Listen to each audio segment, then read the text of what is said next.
नमस्कार। कल हमने द्वादशी कला इतिहास विषय इसके पहले अध्याय भारत का वैभवपूर्ण अतीत इसके दूसरे पार्ट के बारे में पढ़ा था। आज हम पढ़ेंगे इसका तीसरा पार्ट। तीसरा पार्ट है वैभवशाली भारतीय संस्कृति का विश्व संचार। प्राचीन काल में जिस संस्कृति ने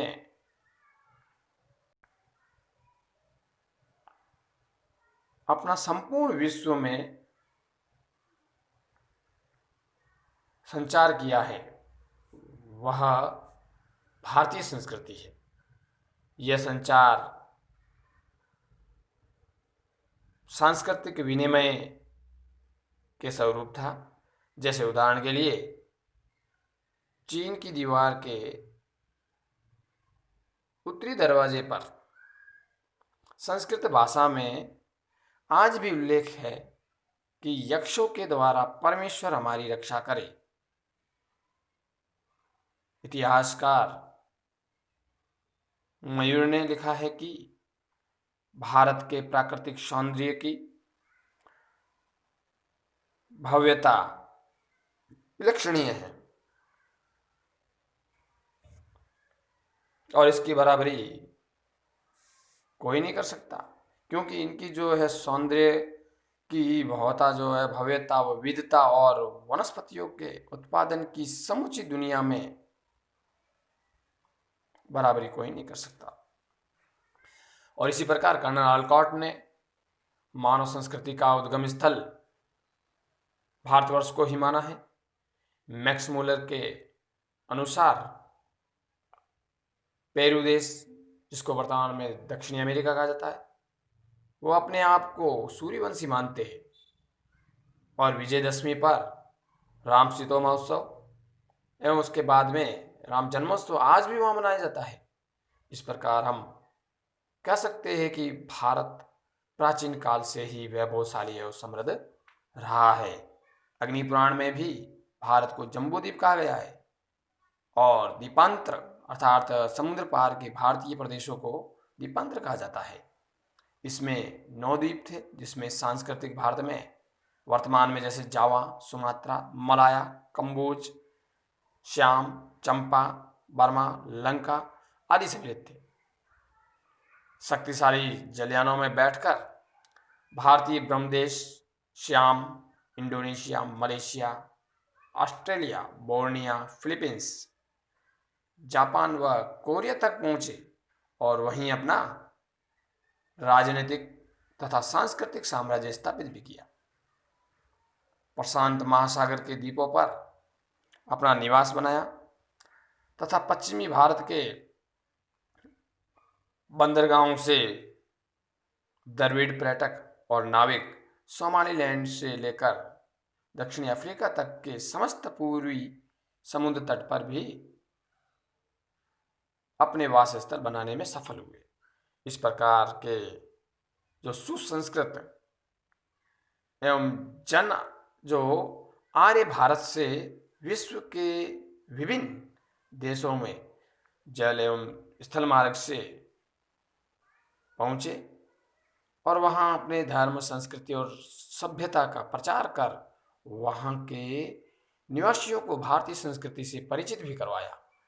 उदाहरण के लिए जैसे कौंडिन्य, और कौंडिन्य ने जो है उस वीर ने फुनान संस्कृति का जो है निर्माण किया। इसी प्रकार कंबू ने कंबोडिया जाकर वहाँ अपनी भारतीय संस्कृति का प्रचार प्रसार किया। चंपावा नाम के जो है बलाढ़्य हिंदू राज्य आज भी वहाँ उदित हुए हैं और सुमात्रा में जो है श्री विजय के वैभवपूर्ण साम्राज्य का उदय हुआ और अश्ववर्मन नामक साहसी वीर बोर्निया पहुंचा। इन साहसी वीरों ने भारतीय संस्कृति के प्रचार के साथ साथ दर्शन, विज्ञान, ज्योतिष, गणित, स्थापत्य, युद्ध शास्त्र, नीति शास्त्र, संगीत और वैदिक ग्रंथों का विश्व में प्रचार प्रसार किया। जैसे उदाहरण के लिए इंडोनेशिया, कंबोडिया और इंडो चाइना, बोर्निया से संस्कृत भाषा के सैकड़ों लेख भी मिले हैं और जावा में आज भी जो है शक काल गणना का एक प्रचलन है और वही तिथि मान्य है। और यहाँ के तो शिव, विष्णु और बौद्ध मंदिर भारतीय संस्कृति के प्रतीक है। इसी बार प्राचीन भारत में नाविक शक्ति अगला बिंदु है।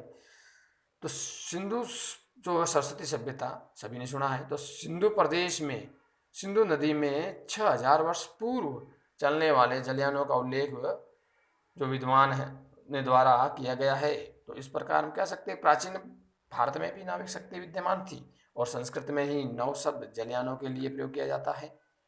और उस समय इस विद्या को नवगति के नाम से भी जाना जाता था। बाद में उर्दू का शब्द नाव जो नौ शब्द का पर्याय बना और अंग्रेजी का शब्द जो है नेविगेशन इसी नवगति शब्द का ही रूपांतरण है। कोलंबस के पैदा होने के 1000 वर्ष पूर्व भारत में जो जलयान बनाए जाते थे वो इतने शक्तिशाली थे कि वह हिंद महासागर और प्रशांत महासागर के खुले समुद्र में भयंकर जो है समुद्री तूफानों को सफलतापूर्वक झेलते हुए 1000 यात्रियों को लेकर सुदूर देशों को जा सकते थे। प्राचीन काल के विकसित बंदरगाह उदाहरण के लिए जैसे सौराष्ट्र का लोथल बंदरगाह जो शास्त्र शुद्ध प्रणाली से बना था और पश्चिमी तट पर सोपारा और भृगुकच्छ बंदरगाह प्रथम शताब्दी में परिपल्स में चोल, दभोल, राजापुर, मालवण, गोवा, मछलीपट्टनम और कावेरीपट्टनम आदि बंदरगाह थे। इसी प्रकार अरब सागर का प्राचीन नाम यहाँ रत्नाकर मिलता था। बंगाल की खाड़ी का प्राचीन नाम महोदधि मिलता है। और धार के राजा भोज द्वारा लिखित पुस्तक युक्ति कल्पतरु में भी नौका निर्माण एवं नौकाओं के प्रकारों का उल्लेख मिलता है। नौकाओं के समूह के प्रमुख अधिकारी को जो है नौकाध्यक्ष कहते थे तथा प्रत्येक नौका के प्रमुख को कर्णधार या महासारथी कहते थे। पतवार संभालने वाले या संभालने का कार्य करने वाले को नियामक कहा जाता था तथा जल स्रोतों के या जल पोतों के जो है प्रबंधन के लिए स्वतंत्र अधिकारी होते थे जिन्हें दत्र रश्मि ग्राहक कहा जाता था। इस प्रकार ये तीसरा पार्ट पूरा हुआ। कल हम पढ़ेंगे चौथा पार्ट इसका। धन्यवाद।